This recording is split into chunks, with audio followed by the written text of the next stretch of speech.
महाशिवरात्रि का पर्व भगवान शिव और माता पार्वती की पूजा का दिन है। इस दिन भगवान शंकर और माता पार्वती का विवाह हुआ था। जब से इस दिन का शिव भक्तों के लिए बड़ा ही महत्व रहा है। ये तो सभी जानते हैं कि माता पार्वती ने भगवान शिव को अपने पति रूप में पाने के लिए कितने ही कठोर तप किए थे और कितनी ही परीक्षाएं दी थी। तब जाकर उन्हें भगवान शंकर पति रूप में प्राप्त हुए थे। ऐसी ही एक कथा का जिक्र पौराणिक ग्रंथों में मिलता है, जब भगवान शंकर ने मगरमच्छ बनकर माता पार्वती की परीक्षा ली थी। पढ़िए पूरी कथा।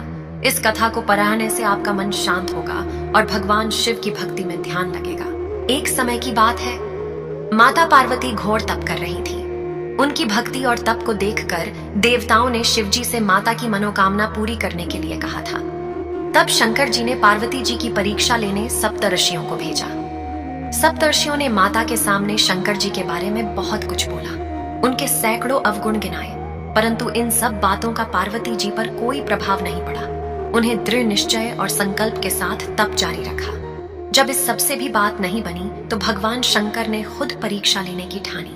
भगवान शंकर प्रकट हुए और माता पार्वती को वरदान दिया। उसी समय जहां माता पार्वती तप कर रही थी, वहीं तालाब के पास मगरमच्छ ने एक लड़के को पकड़ लिया। लड़का बचाने के लिए शोर मचा रहा था। जैसे ही माता को लड़के की आवाज सुनाई दी, वह उस ओर भागी। उन्होंने देखा मगरमच्छ लड़के को तालाब के भीतर खींच रहा था। तभी लड़के ने माता को देखा और लड़के ने देवी से कहा, मेरी ना तो माँ है, ना बाप, ना कोई मित्र। माता, आप मेरी रक्षा करें। पार्वती जी ने कहा, हे ग्रह, इस लड़के को छोड़ दो। मगरमच्छ बोला, दिन के छठे पहर में जो मुझे मिलता है उसे अपना आहार समझकर स्वीकार करना मेरा नियम है। ब्रह्मदेव ने दिन के छठे पहर इस लड़के को भेजा है, मैं इसे क्यों छोड़ूं? पार्वती जी ने विनती की, तुम इसे छोड़ दो, बदले में तुम्हें जो चाहिए वह मुझसे कहो।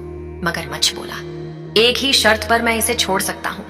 आपने तप करके महादेव से जो वरदान लिया, यदि उस तप का फल मुझे दे दोगी तो मैं इसे छोड़ दूंगा। पार्वती जी तैयार हो गईं। उन्होंने कहा, मैं अपने तप का फल तुम्हें देने को तैयार हूं, लेकिन तुम इस बालक को छोड़ दो। मगरमच्छ ने समझाया, सोच लो देवी, जोश में आकर संकल्प मत करो। हजारों वर्षों तक जैसा तप किया है वह देवताओं के लिए भी संभव नहीं। उसका सारा फल इस बालक के प्राणों के बदले चला जाएगा। पार्वती जी ने कहा, मेरा निश्चय पक्का है, मैं तुम्हें अपने तप का फल देती हूं, तुम इसका जीवन दे दो। मगरमच्छ ने पार्वती जी से तपदान करने का संकल्प करवाया। तप का दान होते ही मगरमच्छ का देह तेज से चमकने लगा। मगर बोला, हे पार्वती, देखो तप के प्रभाव से मैं तेजस्वी बन गया हूं। तुमने जीवन भर की पूंजी एक बच्चे के लिए व्यर्थ कर दी। चाहो तो अपनी भूल सुधारने का एक मौका और दे सकता हूं। पार्वती जी ने कहा, हे ग्राह, तप तो मैं पुण्य कर सकती हूं, किंतु यदि तुम इस लड़के को निगल जाते तो क्या इसका जीवन वापस मिल जाता? देखते ही देखते वह लड़का अदृश्य हो गया। मगरमच्छ लुप्त हो गया। पार्वती जी ने विचार किया कि मैंने तप तो दान कर दिया है, अब पुण्य तप आरंभ करती हूं।